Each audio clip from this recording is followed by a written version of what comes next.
내게 몰려올 때에 나의 힘으로 그것들 모두 이길 수 없네. 거대한 폭풍 가운데 위축된 나의 영혼 어찌할 바를 몰라 헤매이고 있을 때 주를 찬양 손을 들고 찬양 전쟁은 나에게 속한 것 아니니 주를 찬양 손을 들고 찬양 전쟁은 하나님께 속한 것이니.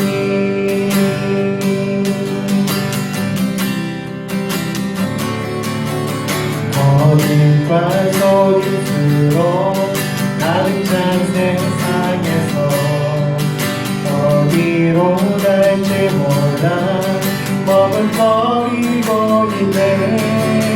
공중의 권세 잡은 자 지금도 우리들이 시름해와 절망으로 넘어뜨리려 하네. 주를 찬양 손을 들고 찬양 전쟁은 나에게 속한 것 아니니 주를 찬양 손을 들고 찬양 전쟁은 하나님께 속한 것이니.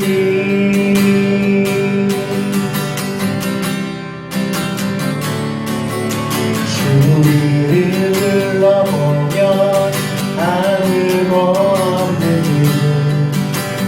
이름에 눈을 들면 보이는 분 계시네.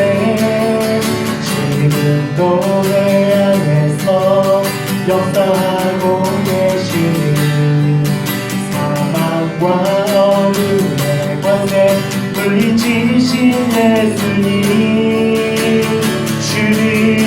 주를 찬양 손을 들고 찬양 전쟁은 나에게 속한 것 아니니 주를 찬양 손을 들고 찬양 전쟁은 하나님께 속한 것이니. 주를 찬양 손을 들고 찬양 전쟁은 나에게 속한 것 아니니 주를 찬양 손을 들고 찬양 전쟁은 하나님께 속한 것이니.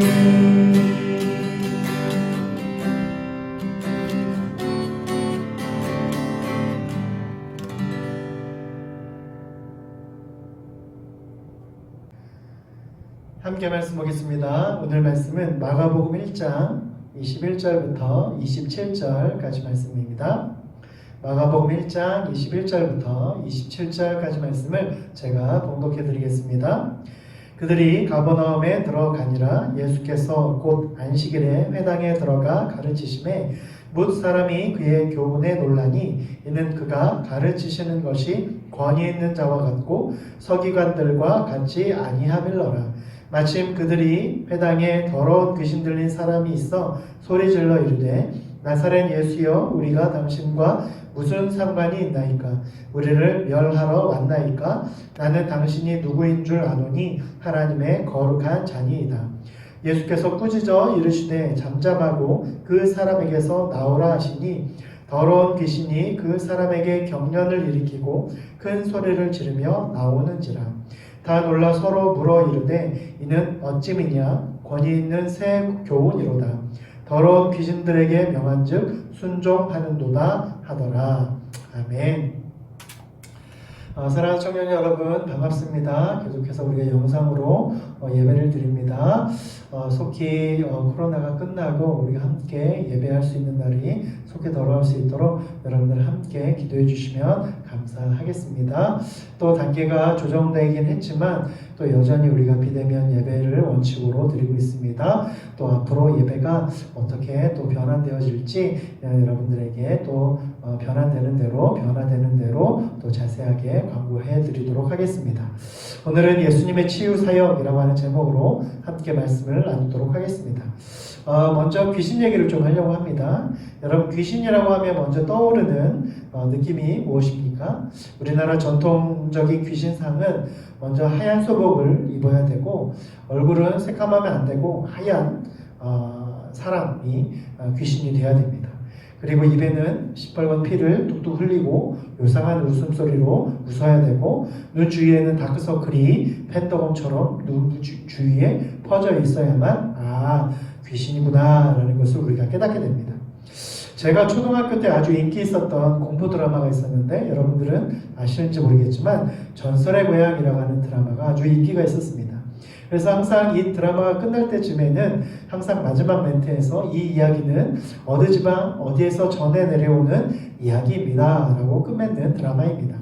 이 드라마의 내용은 대부분 항상 억울하게 죽은 여인이 귀신으로 등장해서 억울하게 자신을 죽인 범인들을 초자연적인 방법으로 말하자면 귀신이 복수하는 내용을 주로 이룹니다. 저에게는 신형이 하나 있는데 어릴 때 형이랑 같이 이불을 뒤집어 쓰고 그 드라마를 보고 있다가 귀신이라도 나오면 무서워서 이불 뒤집어 쓰고 그러면서 또 뭐가 재밌는지 항상 보게 되는 그런 드라마였습니다. 우리가 일반적으로 생각하는 귀신이 바로 이러한 모습입니다. 근데 오늘 성경 말씀에 귀신이 등장하는데 우리가 생각하는 귀신하고는 조금 다른 모습으로 나오고 있습니다. 말씀을 보면 21절, 22절에 이렇게 말합니다. 그들이 가버나움에 들어가니라 예수께서 안식일에 회당에 들어가 가르치심에 무사람이 그의 교훈에 놀라니 이는 그가 가르치는 것이 권위 있는 자와 같고 서기관들과 같지 아니함이라. 예수님이 갈릴리 가버나움이라고 하는 동네에 들어가셔서 안식일에 가르치게 됩니다. 갈릴리는 북이스라엘의 가장 북쪽에 위치하고 있었고 예루살렘 수도와는 떨어져 있었고 또 이 유대 땅과 또 이 갈릴리 사이에는 당시 유대인들이 천박하게 여겼던 사마리아인들이 있어서 예루살렘 수도와 왕래가 잘 이루어지지 않았던 지방입니다. 말하자면 깡총 중에 깡총입니다. 강원도 산골짜기 아주 산골짜기에 그냥 멧돼지나 호랑이가 나올 것 같은 어떤 그런 것보다도 더 산골인 곳이 바로 이 갈릴리 지방입니다. 이 가버나움은 그래서 소외받고 가난한 사람들이 많이 사는 동네였습니다. 그리고 갈릴리 바다가 앞에 있었기 때문에 대부분 어업을 종사하는 사람들이 많이 있었습니다. 그런 곳에서 안식일에 예수님이 회당에 들어가셔서 말씀을 가르치십니다. 회당이라고 하는 것은 일반적으로 말하면 당시 유대인들의 교회다라고 생각하면 됩니다. 유대인들이 사실은 예루살렘 성전에서 성물을 드리고 제사를 드리며 하나님께 예배를 해야 되는데 거리상 너무 멀고 그리고 자주 갈 수가 없기 때문에 지역마다 이런 회당들을 만들어서 그곳에서 율법을 가르치고 말씀을 가르치는 역할을 했던 것이 바로 회당입니다. 오늘날로 말하면 지역교회, 지역기도원 같은 그런 개념입니다. 안식일에는 그래서 이 회당을 대표하는 회당장이 나와서 말씀을 가르치기도 하고 또 율법을 강론하기도 하는 설교하기도 했던 그런 곳입니다. 그래서 예수님도 안식일에 이 회당에 들어가셔서 말씀을 가르치고 있었습니다. 처음 사도들과 예수님의 제자들도 예수님의 복음을 이런 회당에서부터 복음을 전하기 시작했습니다. 그래서 이 회당은 누구나도 자유롭게 말씀을 율법을 증거하고 전할 수 있었던 그러한 곳이었습니다. 그런데 그곳에서 예수님의 말씀을 전하자 이전에 듣지 못한 놀라운 말씀이, 놀랍고 권세 있는 말씀이 선포되어지고 그곳에 있는 사람들이 그 말씀을 듣고 놀랍게 여기기 시작합니다. 이 예수라고 하는 사람이 내가 알기로는 나사렛 지방에 천하고 천한 그곳에서 나온 사람인데 어떻게 이렇게 놀라운 말씀을 증거하느냐? 말하자면 오늘날로 말하면 신학교육도 받지 못하고 제대로 된 교육도 받지 못한 목수인데 어떻게 이렇게 놀라운 권세로 말씀을 증거하느냐라고 놀랍게 여기고 있었습니다. 이렇게 권세 있는 말씀을 가르치고 있었을 때에 한 사건이 나타나기 시작합니다. 23절, 24절에 보면 그 회당에 마침 더러운 귀신 들린 사람이 있었다라고 말하고 있어요. 그리고 소리질러 이르되 예수님을 보고 나사렛 예수여 우리가 당신과 무슨 상관이 있나이까? 우리를 멸하러 왔나이까? 나는 당신이 누구인 줄 압니다. 당신은 하나님의 거룩한 자입니다. 라고 그렇게 외치면서 난동을 부리고 있었다라고 하는 것입니다. 우리가 공포물이나 전설의 고향과 같은 귀신이 나오는 드라마 때문에 귀신에 대한 잘못된 이해를 갖고 있죠. 죽은 사람이 귀신이 된다고 하는 그런 이해입니다. 그러나 성경은 죽은 사람이 귀신이 된다라고 말하지 않습니다. 성경이 말하는 귀신은 사탄을 따르는 악한 영들을 말합니다. 이들의 궁극적인 유일한 목적은 하나님의 일을 방해하고 인간의 마음과 육체를 지배하여서 하나님께 멀어지게 하는 것입니다. 귀신의 정체는 죽은 영혼이 아니라 바로 이러한 하나님을 대적하는 악한 영들이다라고 하는 것이죠. 그리고 그 능력도 무슨 전설의 고향이나 나오는 그런 능력 있는 그런 능력이 아니라 예수님을 대적할 수 없는 또한 하나님의 사람들을 어찌할 수 없는 그러한 귀신들이다라고 하는 것이죠. 그래서 진정 예수님을 믿고 그의 자녀가 된 사람들이라고 한다면 귀신들은 절대로 성도들을 해할 수 없다라고 하는 것이죠. 그런데 이 귀신들의 역할이 뭡니까? 하나님을 대적하는 것이죠. 하나님을 대적하는 것의 가장 큰 거는 뭡니까? 하나님을 멀어지게 하는 것입니다. 하나님을 사랑하지 않는 것이죠. 하나님을 믿지 않게 하는 거예요. 하나님보다 다른 것을 더 기뻐하게 만드는 것입니다. 하나님보다 다른 것을 더 감사하게 여기는 것입니다. 하나님보다 다른 것을 더 자랑하게 하는 것이에요. 하나님을 믿게 방해하게 하는 것이 바로 이 귀신의 역할이다라고 하는 것이죠. 우리가 예수님을 믿는다라고 말하지만 우리가 믿음대로 살지 못하는 것, 어쩌면 우리가 말씀과 그 기도 가운데 나아가지 못하는 것은 우리 가운데에 이러한 귀신의 유혹 가운데에 계속 넘어지고 있기 때문은 아닌지 우리가 돌아봐야 된다라고 하는 것입니다. 그래서 우리는 끊임없이 영적 전쟁을 해야 돼요. 우리 가운데에 하나님 앞에 나아가는 것이 귀찮고 게으르고 어려운 가운데 있을지라도 때로는 우리가 말씀 가운데 나아가는 것이 힘들다라고 할지라도 계속해서 그렇게 나아가야 되는 이유가 무엇이냐면 그것이 하나님이 기뻐하시는 일이기 때문입니다. 반대로 얘기하면 우리가 하나님보다 세상을 더 사랑하고 하나님보다 사람을 더 사랑하고 하나님보다 물건과 재물과 이런 것들을 더 사랑한다라고 한다면 그것은 이미 귀신의 어떠한 전략과 귀신의 어떠한 그러한 것의 일에 우리가 휩쓸리게 되는 것이다 라고 하는 것입니다. 이러한 귀신이 한 사람에 들어가서 그를 조종하고 있었고 그 사람이 회당에서 난리를 피우고 있었다는 것이죠. 근데 우리가 주목할 것은 그 귀신이 지금 어디 있냐는 거예요. 그 귀신의 난동 피우는 장소가 어디냐는 것입니다. 바로 회당입니다. 말하자면 교회예요. 하나님의 말씀이 선포되는 회당에서 지금 귀신이 난동을 피우고 있었다라고 하는 것입니다. 여러분 이것은 무엇을 의미합니까? 생명과 권세 있는 하나님의 말씀이 전파되어야 할 회당이 제 역할을 감당하지 못했다는 거예요. 영적으로 깨어있어서 전심으로 하나님께 나아가는 모습이 있어야 될 회당에서 오히려 영적으로 타락한 귀신이 활동하게 되었다라고 하는 것입니다. 여러분 무능력하고 폰만 잡은 이 바리새인들 거만하고 교만하고 그리고 예수님마저도 부정하고 하나님의 율법을 자신의 의로 여기는 어떠한 자신의 어떠한 그 행동적인 의의가 하나님의 율법이 나오는 것이 아니라 율법을 지키는 것 그런 행위에서부터 나오는 이런 잘못된 바리새인과 같은 사람들이 질비한 회당 안에 귀신 들린 사람이 있었다라고 하는 것은 어쩌면 당연할지도 모르겠습니다. 그러니까 예수님이 오셔서 정말 듣도 보도 못한 놀라운 하나님의 생명의 말씀을 증거하니까 예수님이 친히 하나님의 말씀을 증거하니까 그 말씀의 권세가 거기 있는 귀신에게까지 들리고 그 귀신이 감당할 수 없는 말씀으로 말미암아 난동을 피우게 된 것이죠. 예수님을 알아보게 되는 것입니다. 여러분 이전까지 하나님의 말씀을 전하는 회당에서 정작 하나님의 말씀을 증거했지만 그 말씀이 능력이 없었기 때문에, 권세가 없었기 때문에 귀신은 아무런 그 제약이 없었다는 것이죠. 그런데 예수님이 회당에 들어가셔서 말씀을 증거하기 시작하니까 그 회당 안에 귀신이 그 말씀 때문에 두려워 떨며 예수님 앞에 무릎을 꿇을 수밖에 없었다라고 하는 것입니다. 여러분, 오늘 우리도 마찬가지입니다. 하나님이 우리를 자녀 삼으시고 성전 삼으셨지만 우리 자신이 늘 깨어서 하나님 앞에 서지 않으면 내 생각과 내 마음에 하나님의 성전이 아니라 귀신이 활개치는 장소가 될 수 있다는 것이죠.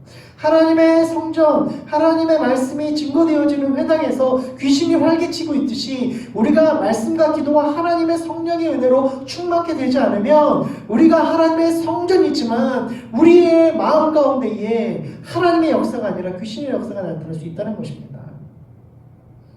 여러분, 우리가 하나님보다 다른 것을 더 사랑하고 우리가 하나님보다 세상을 더 사랑하고 우리가 하나님보다 우리의 어떤 이익과 물질을 더 사랑하기 시작할 때에 그것이 귀신의 착략에 넘어가는 하나씩 넘어가는 발걸음이 될 수 있다는 것이죠. 그런데 이렇게 귀신의 소굴이 된 회당에서도 예수님은 친히 오셔서 권세 있는 능력 있는 말씀을 증거하기 시작합니다. 그러니까 그 말씀이 증거되기 시작할 때 역사가 나타나는 것이죠. 하나님의 말씀이 증거되니까 회당이 변화되기 시작합니다.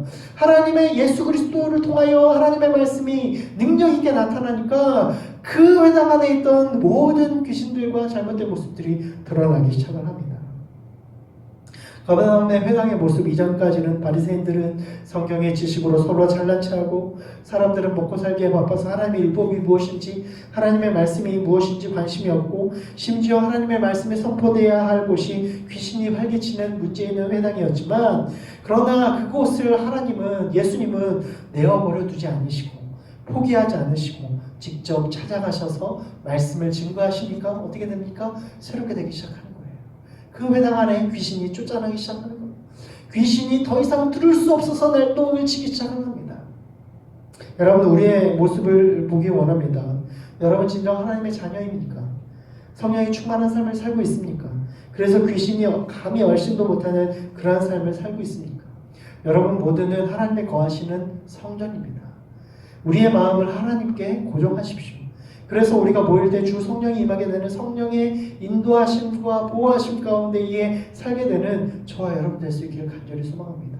여러분은 성전이에요. 여러분 안에 내가 성전이지만 내 안에 무엇을 담을지는 내가 결정하는 거예요.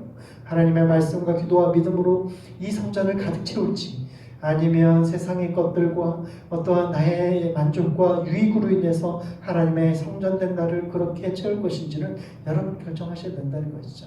그런데 하나님의 말씀이 비록 지금까지는 하나님의 성전으로서의 역할을 감당하지 못했다라고 할지라도 지금 이 순간부터 하나님의 말씀과 기도함으로 채워지기 시작할 때 그 회당이 변화되듯이 여러분의 삶과 여러분의 성전된 몸이 변화된다라고 하는 것입니다.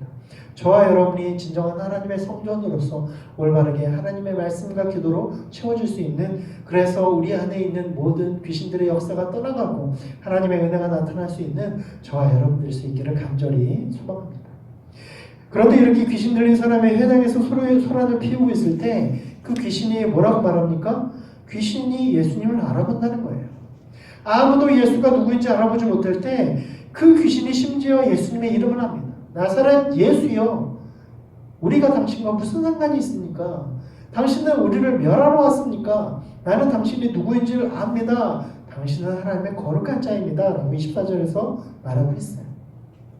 하나님에 대항하고 하나님의 일을 방해하는 이 귀신도 전능하신 하나님의 아들 되신 예수 그리스도를 알아보았다는 거예요. 아무도 예수님이 어떤 분이신지, 왜 저렇게 능력 있는 말씀으로 선포하시는지 알지 못할 그때에 귀신이 귀신같이 예수님을 알아봤다는 거예요. 근데 이 귀신이 예수님을 알아보자마자 외친 게 무엇입니까? 우리가 당신과 무슨 상관이 있습니까? 왜 우리를 괴롭힙니까? 우리 여기서 좋은데 이 회당이 비록 회당이고 하나님의 율법이 선포되는 곳이지만 우리는 이곳에 있는 것이 좋고 우리는 이렇게 좋게 있는데 왜 당신이 여기 와가지고 우리를 내쫓으려 합니까? 왜 우리를 괴롭힙니까? 라고 말하고 있는 것이에요. 여러분, 이것이 얼마나 황당한 사건입니까? 사람입니까? 사람들을 구원하시기 위해서 예수님 오셨지만 사람들은 오히려 예수님을 알아보지 못해요. 근데 귀신을 멸하라고 하신 예수님은 귀신들이 알아봐요. 여러분, 사람들이 예수님을 알아보지 못하는데 귀신을 알아봐요. 사람이 예수님을 믿지 않은데 귀신은 예수님 믿어요. 적어도 이 예수가 하나님의 아들이고 사람을 구원하기 위해서 이 땅에 오셨다라는 것을 알아요. 우리의 영이 귀신보다 하나님께 민감하지 않으면 이 사람들처럼 하나님의 말씀을 듣고 있는 사람들조차도 예수님이 누구인지 알지 못하는 이 상황이 우리와 똑같을 수 있다는 거예요. 우리가 지금 하나님께서 우리 가운데 말씀하시고 계속해서 우리의 삶 가운데 역사하고 계심에도 하나님 어디 있습니까? 나에게 도대체 왜 말씀하지 않으십니까? 예수님 누구입니까? 라고 말씀하시는 것과 말하는 것과 똑같다라고 하는 것입니다. 여러분, 예수님은 우리 가운데 찾아오시고 말씀해 주시는 분이십니다. 우리의 주인 되어주세요. 우리 가운데 늘 말씀하시고 인도하여 주십니다. 문제는 우리가 그것을 알아보지 못한다는 거예요. 근데 귀신은 알아본다는 거예요. 이렇게 귀신들도 예수님이 하나님의 아들임을 알고 시인합니다. 근데 여러분, 귀신의 고백은 우리의 고백과 차이가 있어요. 우리의 믿음의 고백과 차이가 있어요. 하나님의 아들 예수님을 고백하는 우리의 고백과 귀신의 고백의 차이가 무엇입니까? 믿음의 차이인 것이죠. 예수님이 우리의 구주 되심과 우리를 구원하실 분이시다라고 알고 믿고 믿음으로 고백하는 것과 귀신처럼 당신은 나를 멸하러 오는 분입니다라고 알고 그렇게 말하는 것과 다르다라고 하는 것입니다. 그래서 귀신들이 뭐라고 말합니까? 당신과 우리가 무슨 상관이 있습니까? 나는 당신과 상관없습니다. 당신이 우리를 멸하러 오지 않은데 우리는 당신과 상관없습니다. 우리는 여기서 조사오니 우리는 당신과 상관없습니다. 당신을 좋아하는 사람에게만 가십시오. 여기는 내 사람들이에요. 귀신이 말하고 있는 거예요. 여기 있는 외람들은 내 사람들이에요. 예수님을 좋아하는 사람들만 예수님 찾아가십시오. 이 사람들은 내 겁니다 라고 말하는 것과 같다는 거예요. 이 예수님 뭐라고 말씀하십니까? 꾸짖어 잠잠하라 라고 말합니다. 그리고 그 사람에게 나오라 라고 말해요.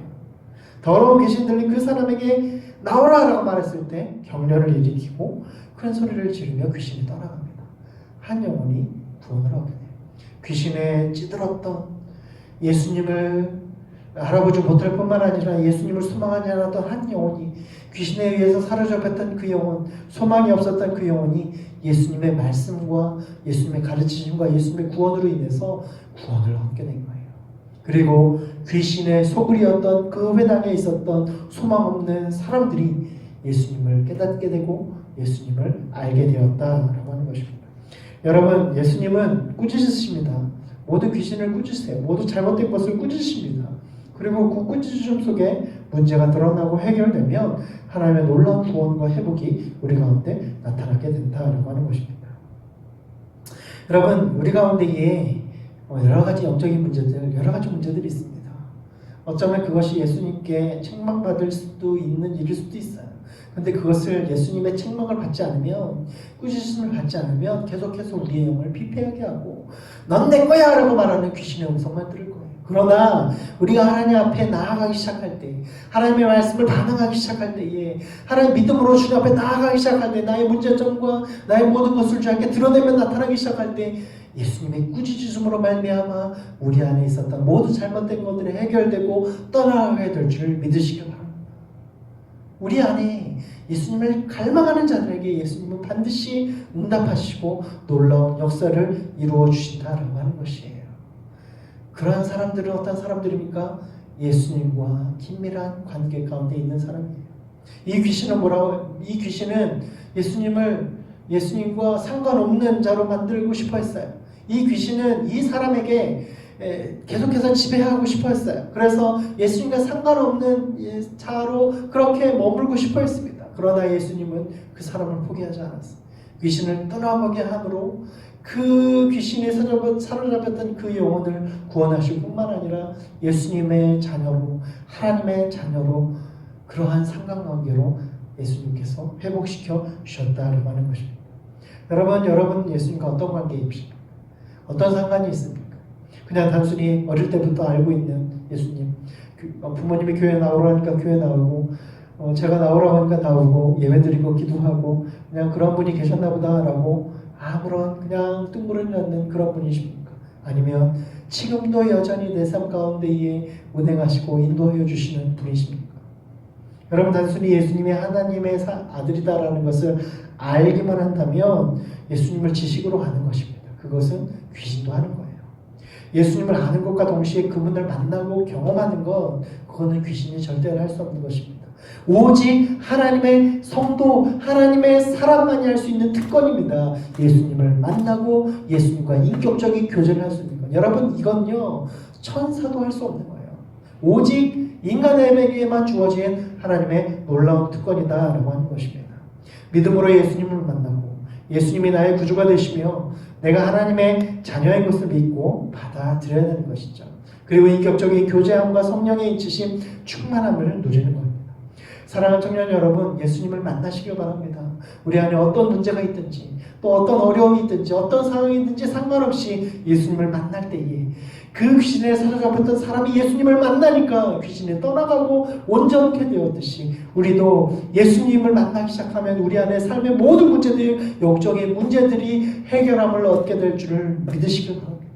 우리 안에 말씀이 없으니까, 영적인 갈망함이 없으니까 우리 안에 어쩌면 예수님을 만나지 못했기 때문이에요. 예수님을 만나면, 예수님을 진정으로 만난 사람은 예수님의 은혜 가운데의 놀라운 변화함과 회복됨의 은혜를 경험할 수 있습니다. 사랑하는 우리 모든 청년들, 예수님을 만나고 예수님의 은혜를 경험하고 이때까지 예수님과 상관없는 삶을 살았다라고 한다면 이제는 예수님과 교제하고 예수님과 깊은 은혜와 사랑 가운데에 살게 되어지는 저와 여러분, 우리 모두가 될 수 있기를 간절히 축원합니다. 기도하시겠습니다. 하나님 감사합니다. 오늘도 우리 가운데 말씀해 주심에 감사를 드립니다. 우리가 함께 만나서 예배하지 못하지만, 그래서 오랫동안 우리가 비대면으로 영상으로 예배드리지만, 그러나 늘 하나님 우리 가운데 함께 하시고 우리 청년들에게 함께 하신다는 것을 이 시간 깨닫게 됩니다. 하나님의 말씀이 증거되어야 될 회당에서 오히려 귀신이 역사하는 그곳에 예수님 찾아가 주시고 그 모든 문제점들을 드러내시고 귀신을 쫓아내셔서 그곳에 하나님의 성전 삼아 주시고 하나님의 놀라운 일들을 이루어 주시고 그곳에 있는 귀신들의 사람뿐만 아니라 모든 사람들에게 하나님의 놀라운 은혜와 역사와 구원을 이루어 주셨던 것처럼 하나님 우리의 사랑하는 청년들에게도 지금 이 순간 임하여 주시고 자정하여 주셔서 말씀으로 새롭게 하여 주시고 온전케 하여 주시고 더 이상 세상과 귀신의 어떤 그런 다른 가운데 있는 것이 아니라 예수님께서 우리 가운데 회복시켜 주시고 은혜 베풀어 주심으로 말미암아 새롭게 하시는 은혜를 우리 모두에게 허락하여 주시옵소서. 하나님, 그래서 우리가 이제는 예수님과 상관 있는 자로, 예수님과 깊은 관계 가운데 있는 자로 예수님을 만나고 예수님을 경험하고 날마다 예수님과 동행하고 예수님과 함께 사랑을 누릴 수 있는 온전한 주님의 사랑으로 세움받을 수 있는 우리 사랑하는 청년들 되게 하여 주시옵소서. 하나님, 속히 코로나 바이러스 이 전국이 끝나게 하여 주시고 우리 청년들과 함께 모여 예배할 수 있는 날이 속히 회복될 수 있도록 주님 인도하여 주시옵소서. 우리 사랑하는 청년들의 앞길을 축복하여 주시고 또 저들이 소망하고 이루고자 하는 모든 계획들이 주님의 뜻 가운데 이루어질 수 있도록 축복하여 주시옵소서. 감사드리며 예수님의 이름으로 기도드립니다. 아멘.